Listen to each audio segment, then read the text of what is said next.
Hadirin kaum muslimin, jamaah sidang salat Jumat yang semoga senantiasa dirahmati dan dimuliakan oleh Allah Tabaraka wa Ta'ala.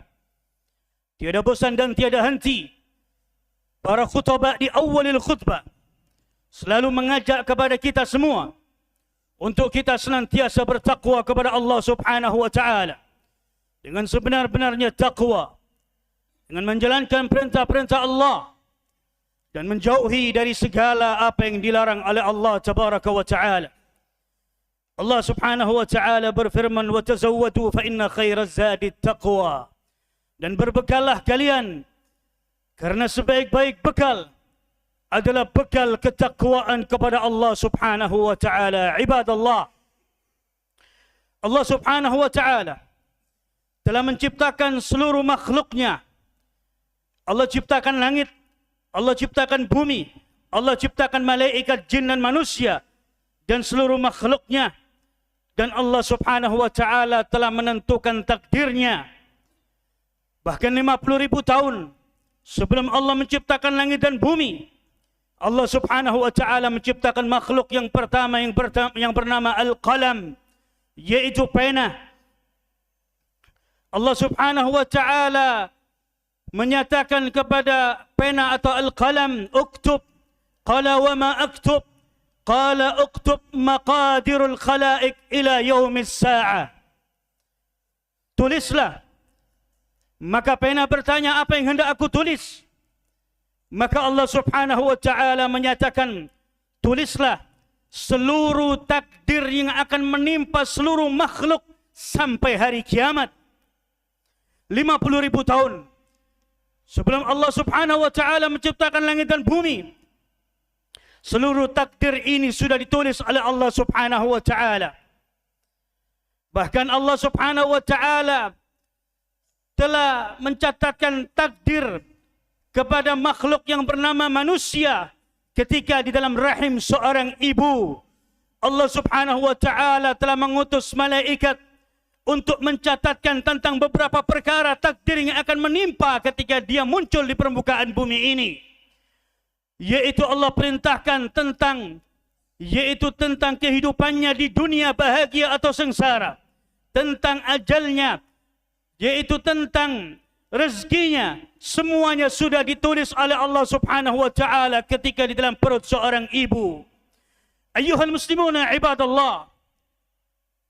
Lalu sebagian manusia di zaman kita sekarang ini, mereka mengkhawatirkan atas kejadian-kejadian yang terjadi, yaitu tentang beberapa perkara global yang terjadi di dunia ini, tentang peperangan, entah peperangan beneran atau mainan, entah mereka berperang, yaitu mengatur strategi untuk mereka mengambil pundi-pundi keuntungan dengan mempermainkan beberapa barang-barang di dunia ini. Mereka mempermainkan harga minyak dan sebagainya dalam rangka untuk menghancurkan sebagian ekonomi dari manusia. Ayyuhal muslimuna ibadallah. Sebagian manusia mereka akan merasa ketakutan. Mereka akan merasa khawatir tentang kehidupan dunia. Mereka khawatir bagaimana kehidupanku, bagaimana kehidupan anakku, bagaimana kehidupan istriku, bagaimana rumahku, bagaimana mobilku, bagaimana pekerjaanku dan sebagainya. Manusia mengkhawatirkan tentang kehidupan dunia. Ayyuhal muslimuna ibadallah. Bukankah kita memiliki Allah Subhanahu wa Ta'ala, zat yaitu sang raja di raja, Allah maha berkuasa, Allah yang menentukan segala takdir yang ada di permukaan bumi ini. Lalu kenapa kita mengkhawatirkan tentang kehidupan kita di dunia? Seakan-akan kita lupa bahwasannya Allah itu lebih dekat daripada urat leher kita. Allah itu maha dekat, Allah maha melihat, Allah maha mendengar doa seorang hamba. Kenapa kita tidak berdoa kepada Allah? Kenapa kita tidak kembali kepada Allah? Kenapa kita tidak bertawakal kepada Allah? Wa tawakkal 'alal hayyil ladzi la yamut wal jinnu wal insu yamutun. Bertawakallah kalian, berserah dirilah kalian kepada Allah, zat yang maha hidup, Allah yang tidak akan pernah binasa, Allah yang kekal abadi. Manusia dan jin mereka akan dibinasakan oleh Allah Subhanahu wa Ta'ala. Ayyuhal muslimuna ibadallah. Apa yang kita khawatirkan tentang perkara dunia? Kenapa kita stres memikirkan tentang perkara dunia? Memikirkan tentang harga bahan pokok sembako yang naik, BBM yang naik, beberapa perkara yang mungkin kita akan merasa stres tentang perkara dunia. Ayyuhal muslimun ibadallah. Di dalam hadis qudsi Allah Subhanahu wa taala dari hadisnya Abi Dzar Al-Ghifari radhiyallahu anhu, Allah Subhanahu wa taala menyatakan, "Ya ibadi, kullukum 'arin illa man kasautu faksuni aksikum. Ya ibadi, kullukum ja'iun illa man at'imtuhu fastat'imuni at'imkum." Wahai hambaku, sesungguhnya kalian lahir di permukaan bumi ini, kalian dalam keadaan telanjang, tidak sehelai benang pun yang menempel di tubuh kita, tidak ada kain, tidak ada baju, bahwasannya pakaian yang kalian miliki adalah datangnya dari Allah Subhanahu wa taala. Mintalah pakaian kepada Allah, niscaya Allah akan memberikan pakaian kepada kalian. Wahai hambaku, sesungguhnya kalian semua dalam keadaan lapar, mintalah makan kepada diriku, niscaya aku akan memberikan makan kepada kalian. Ayyuhal muslimuna ibadallah, makanan yang kita makan setiap hari, yang kita masukkan ke mulut kita, melalui mulut kita, semuanya datangnya dari Allah Subhanahu wa taala. Pakaian yang kita kenakan datangnya dari Allah Subhanahu wa taala. Maka ayyuhal muslimuna ibadallah, jangan kita terlalu memikirkan perkara dunia. Dunia ini akan kita tinggalkan di balik punggung kita. Ali radhiyallahu anhu, beliau mengatakan, "Kunu abna'il akhirah wa la takunu abna'id dunya." Jadilah kalian sebagai generasi anak-anak dari negeri akhirat. Jangan kalian menjadi generasi dari anak-anak negeri dunia. Dunia ini akan ditinggalkan. Ali radhiyallahu anhu dia mengatakan, "Ala inna dunya wallat mudbira wal akhiratu muqbila." Ketahuilah bahwasanya dunia akan kita akan tinggalkan di balik punggung kita, dan negeri akhirat itu ada di depan kita, kata Ali radhiyallahu anhu. Maka ayuhal muslimuna ibadallah, dunia akan kita tinggalkan, rumah yang megah kita akan tinggalkan, mobil yang mewah akan kita tinggalkan, harta yang kita wariskan akan dimakan oleh anak istri kita, semuanya akan kita tinggalkan, jabatan akan kita tinggalkan, semuanya akan mati, meninggalkan dunia ini. Malaikat Jibril alaihi salatu wassalam, beliau pernah mendatangi Rasulullah sallallahu alaihi wasallam. Beliau menyatakan, "Ya Muhammad, ish ma syi'ta fa innaka mayyitun, ahbibna ma syi'ta fa innaka mufaraqatun." Malaikat Jibril turun kepada Nabi Muhammad sallallahu alaihi wasallam, "Ya Muhammad, hiduplah sesuka hatimu di dunia ini, sesungguhnya engkau bakal mati. Ya Muhammad, cintailah orang yang ada di dunia ini, sesungguhnya engkau akan meninggalkan mereka." Ayyuhal muslimuna ibadallah, Nabi alaihi salatu wassalam, beliau menyatakan dalam sebuah hadis yang sahih, "Wallahi mal faqra akhsha alaikum, wallahi mal faqra akhsha alaikum, walakin akhsha an tuftau alaikum ad-dunya fatanafasuha kama tanafasu fatuhlikakum kama ahlakathum." Nabi alaihi salatu wassalam, beliau bersabda, "Demi Allah, aku tidak mengkhawatirkan kemiskinan atas kalian." Rasulullah tidak mengkhawatirkan umatnya miskin.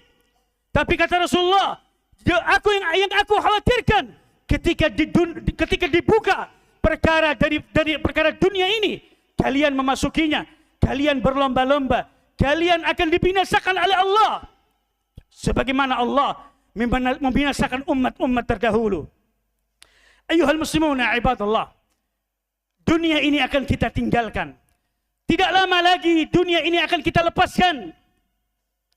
Dalam sebuah hadis, Nabi alaihi salatu wassalam, beliau bersabda ketika lewat dua jenazah di hadapan Nabi sallallahu alaihi wasallam. Ketika lewat jenazah yang pertama, jenazah seorang mukmin yang baik ketika di dunia, maka Nabi sallallahu alaihi wasallam mengatakan mustarihun. Lalu lewat jenazah orang yang di masa hidupnya adalah orang yang fajir, orang yang jelek, maka Nabi sallallahu alaihi wasallam mengatakan mustarahun minhu. Maka para sahabat bertanya, qalu ya Rasulullah, mal mustarihun wa ma mustarahun minhu ya Rasulullah? Apa yang baginda maksudkan dengan mustarihun dan mustarahun minhu? Maka Nabi sallallahu alaihi wasallam beliau mengatakan, innal 'abdal mu'min mustarihun min syaghalatid dunya. Seorang hamba mukmin ketika dia hidup di dunia, seorang mukmin beriman kepada Allah, dia taat kepada Allah, dia menjalankan perintah Allah, dia menjauhi larangan Allah, dia ahli ibadah, dia berpuasa, dia bersedekah, dia orang baik sepanjang hidupnya. mustarihun minhu. Dia istirahat dari kehidupan dunia. Istirahat dari kesibukan dunia. Dia sudah tidak lagi memikirkan untuk mencari nafkah. Dia tidak lagi disibukkan dengan perkara untuk mengejar jabatan dan lain sebagainya. Istirahat. Seorang hamba mukmin ketika dicabut nyawanya, dia selesai dari kehidupan dunia. Dia beristirahat dari dunia. Sudah tidak ada lagi kesibukan dunia. Tapi seorang hamba yang fajar ketika hidup di dunia, apa kata Nabi SAW? Inna abdal fajir mustarahun minhul bilad wal ibad wal syajar wal dawa. Adapun seorang yang fajar ketika di dunia, seorang yang jelek, seorang ahli maksiat, dia tidak pernah sholat, dia tidak pernah berpuasa, dia tukang zina, dia tukang minum, seluruh kemaksiatan ada pada dirinya. Kata Nabi SAW, mustarihun minhul bilad. Istirahat. Siapa yang istirahat? Istirahat dari orang yang jelek siapa? Negerinya, kampung halamannya, tetangganya, kerabatnya, teman-temannya, manusia istirahat darinya. Binatang ternak, tumbuh-tumbuhan, dedaunan, rerumputan, seluruh makhluk istirahat dari manusia yang jelek. Ketika manusia yang jelek nyawa dicabut, maka mungkin orang tetangga atau teman-temannya mengatakan, alhamdulillah si fulan sudah dicabut nyawanya. Karena sudah tidak ada lagi yang menyibukkan dari orang yang jelek tadi. Maka ayyuhal muslimuna ibadallah, carilah ending dari kehidupan yang baik dari kehidupan dunia ini. Karena disebutkan oleh Al-Imam Abu Nu'aim dalam kitabnya Al-Hilya dari perkataan salah seorang a'immatus salaf, bahwasanya perjalanan hidup seorang hamba yang bernama manusia ini, manusia dimunculkan oleh Allah, lalu ditenggelamkan, lalu dimunculkan, lalu ditenggelamkan, lalu dimunculkan, lalu ditenggelamkan. Dimunculkan min dhahri abihi ila batni ummi. Manusia dimunculkan oleh Allah dari balik punggung ayahnya, lalu dibenamkan di dalam rahim ibunya. Kemudian dari rahim dimunculkan oleh Allah ke permukaan bumi. Kemudian selesai dari dunia, dari bumi ini, dia akan ditenggelamkan kembali oleh Allah dalam alam kuburnya. Kemudian dari alam kuburnya Allah akan keluarkan lagi fi yaumil bi'tsah. Di hari kebangkitan Allah akan munculkan di hari kiamat. Lalu Allah akan tenggelamkan kembali. Imma fil jannah au fil nar. Manusia akan ditenggelamkan kembali oleh Allah, dimasukkan ke surga, atau dia akan masuk ke dalam neraka Allah subhanahu wa ta'ala. Maka ayyuhal muslimuna ibadallah, jangan kita mengkhawatirkan kehidupan dunia. Khawatirkan tentang apa yang ada di depan kita, tentang alam kubur kita. Bagaimana nasib kita di kuburan, bagaimana nasib kita di padang mahsyar, di yaumul hisab, di hari kiamat. Bagaimana nasib kita di hari kiamat? Ini yang harus kita pikirkan. Bukan kita memikirkan harga BBM, bukan kita memikirkan harga telur, bukan kita memikirkan harga kain, bukan kita memikirkan perkara-perkara dunia. Yang harus kita pikirkan adalah negeri akhirat, tentang yaitu yang sewaktu-waktu malaikatul maut akan mencabut nyawa kita, dan kita akan berpindah dari alam dunia ini, dan kita akan dimasukkan ke dalam alam kubur yang gelap gulita. Maka ayyuhal muslimuna ibadallah, kembalilah kepada Allah subhanahu wa ta'ala. Bertawakallah kepada Allah. Mintalah apa yang kita minta dari hajat kita. Allah subhanahu wa ta'ala di setiap sepertiga malam, nazalu rabbuna ila sama'id dunya fi thuluthil akhir minal lail. Faqala hal min sa'il fa'u'tiya lahu, hal min mustaghfir fa'aghfiru lahu. Allah subhanahu wa ta'ala dalam hadis yang sahih disebutkan di setiap sepertiga malam terakhir Allah turun di langit dunia yang bisa kita lihat sekarang ini. Allah turun di setiap sepertiga malam.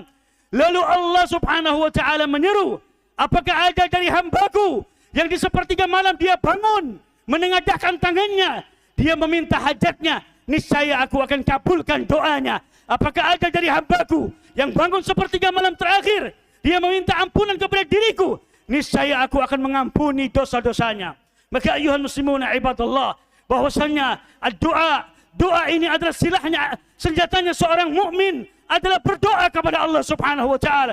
Jangan kita dipermainkan oleh elit-elit global dengan permainan mereka berserah dirilah kepada Allah. Yakinlah Allah yang memberikan rezeki. Minyak bumi itu munculnya dari Allah subhanahu wa ta'ala. Allah memberikan rezeki dari atas langit, dari dalam bumi, semuanya dari Allah subhanahu wa ta'ala. Maka jangan takut dari kehidupan dunia. Berserah dirilah kepada Allah. Kembalilah kepada jalannya Allah dan sunnah Rasulullah sallallahu alaihi wasallam. Aqulu qali hadha astaghfirullah li wa lakum wa li sa'iril muslimin fastaghfiruhu innahu huwal ghafurur rahim.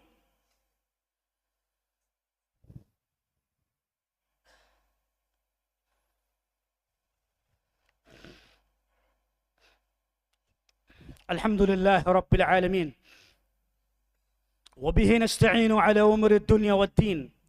Wa ala alihi wa ashabihi wa man tabi'ahum bi ihsanin ila yaumiddin wa ba'd. Ikhwatal iman rahimani wa rahimakumullah. Pada khutbah Jumat yang kedua ini saya tidak memperpanjang dari khutbah yang pertama. Saya akan tutup khutbah ini yaitu dari perkataan salah seorang a'immatus salaf yang diabadikan atau dinukil oleh Imam Al-Qurtubi rahimahullah ta'ala dalam kitabnya At-Tadhkirah fi Ahwalil Maut wal Akhirah. Perkataan Al-Imam Yazid Ar-Raqash rahimahullah ta'ala. Beliau mengatakan, ayuhan nas, ala tabkun wa tanhuna baki hayatikum minal mauti talibahu wal qabru baytahu wat turabu firashuhu wad dudu anisuhu fahuwa ma'a hada yantadhiru fas'il akbar fakaifa yakunu haluhu. Al-Imam Yazid Ar-Raqash rahimahullah ta'ala dia mengatakan, wahai manusia, tidakkah kalian menangisi dan meratapi dari sisa kehidupan kalian? Kuburan itu merupakan tempat tinggalnya. Tanah kuburan itu adalah ranjangnya. Dan cacing-cacing tanah itu yang akan menemani dia di dalamnya. Kemudian Al-Imam Yazid Ar-Raqashi dia mengatakan, waihaka ya Yazid, man dhalladhi yusalli anka ba'dal maut? Man dhalladhi yasumu anka ba'dal maut? Man dhalladhi yataradda anka ba'dal maut? Celaka dirimu wahai Yazid, siapakah yang akan menyolati dirimu setelah engkau wafat? Tiga perkara ini hendaklah kita camkan dan kita catat dan kita jadikan wasiat untuk keluarga kita. Siapakah yang akan menyolati jenazah kita? Ini penting untuk kita jadikan catatan akhir dari kehidupan kita. Jangan cuma kita mencatat, yaitu dari pundi-pundi kekayaan kita untuk kita wariskan kepada ahli waris kita. Dan kepada ahli waris, kepada anak-anak yang masih, kalau mereka masih tersisa orang tuanya, dan ketika mereka mengurusi orang tuanya, jenazah orang tuanya, siapakah yang akan menyolati jenazah orang tuamu? Man dhalladhi yusalli anka ba'dal maut? Siapa yang akan menyolati jenazah kita? Oh, yang menyolati jenazah kita cukup orang tetangga kanan kiri kita 10 orang. Bukan masalah cuman untuk menyelesaikan kewajibannya. Tapi di sini dibutuhkan doa. Doa dari orang-orang min ahli tauhid. Yang dia tidak pernah menyekutukan Allah. Ketika dia berdoa kepada Allah, Allahumma ighfir lahu warhamhu wa'afihi wa'fu anhu. Ketika doa-doa ini diijabah oleh Allah, salah satu di antara doa ini diijabah oleh Allah, maka dosa sang mayit akan diampuni oleh Allah subhanahu wa ta'ala. Man dhalladhi yusalli anka ba'dal maut? Siapakah yang akan menjolati jenazahmu setelah engkau wafat? Cari masjid-masjid ahlus sunnah yang di dalamnya menegakkan tauhid. Orang-orang yang menegakkan tauhid dan sunnah Rasulullah untuk menyolati jenazah kita. Man dhalladhi yasumu anka ba'dal maut? Celaka dirimu wahai Yazid. Siapakah yang akan menggantikan puasamu setelah engkau wafat? Puasa Ramadan. Ketika ada di antara kita yang punya hutang puasa di bulan Ramadan, maka ahli warisnya wajib untuk menggantikannya. Tidak bisa dibayar dengan uang, tidak bisa dibayar dengan fidyah beras. Tapi ahli warisnya wajib untuk menggantikan puasa dari orang tuanya atau keluarganya yang dia memiliki hutang puasa di bulan Ramadan. Dalam hadis yang sahih, man mata fa'alaihi shawm, shawma anhu waliyuh. Barang siapa meninggal dunia memiliki hutang puasa di bulan Ramadan, maka ahli warisnya wajib untuk menggantikan puasanya. Man dhalladhi yataradda anka ba'dal maut? Waihaka ya Yazid, man dhalladhi yataradda anka ba'dal maut? Celaka dirimu wahai Yazid. Siapa yang akan mendoakan dirimu setelah engkau wafat? Siapa yang akan mendoakan mayit kita? Siapa yang akan mendoakan jenazah kita? Siapa? Ini harus kita pikirkan. Dalam hadis An-Nabi SAW beliau bersabda, "Idza mata al-insan atau idza mata ibnu Adam, inqata'a 'amalu illa min thalatha, sadaqatun jariyah, ilmun yuntafa'un bihi, aw waladun salih alladhi yad'u lah." Jika meninggal dunia manusia atau anak Adam, seluruh amalannya terputus kata Rasulullah kecuali 3 perkara. Sadaqatun jariyah, sedekah jariah. Kejar sedekah jariah. Untuk orang tua kita yang sudah meninggal dunia, sumbang satu sak semen, sumbang 1 meter keramik, sumbang 100.000 ke tempat-tempat yang di sana mengalir pahala di dalamnya. Masjid, pendidikan, pesantren, sumur, jalan. Ini adalah ladang untuk sedekah jariah. Untuk orang tua kita, untuk diri kita. Dan ini adalah investasi akhirat yang tidak akan pernah terputus pahalanya di sisi Allah Subhanahu wa Ta'ala. Kemudian yang kedua, yaitu ilmu yang bermanfaat. Ilmu yang manusia bisa mengambil manfaat dari kita. Lebih-lebih ilmu agama. Ketika ilmu itu dimanfaatkan oleh manusia, maka pahalanya mengalir. La yanqusu min ujurihim syai'a. Tidak akan pernah terputus pahalanya sedikit pun di sisi Allah Subhanahu wa Ta'ala. Kemudian yang ketiga, doa dari anak-anak yang saleh dan salihah. Didiklah anak-anak kita. Ajari anak kita untuk bisa berbakti kepada orang tuanya. Berbakti di masa hidupnya. Dan berbakti ketika orang tuanya wafat. Ajari mereka untuk berbakti kepada orang tuanya. Walaupun orang tua sudah wafat. Sambung tali silaturahmi dengan kerabatnya. Sambung tali silaturahmi dengan teman-teman dekat ayahnya.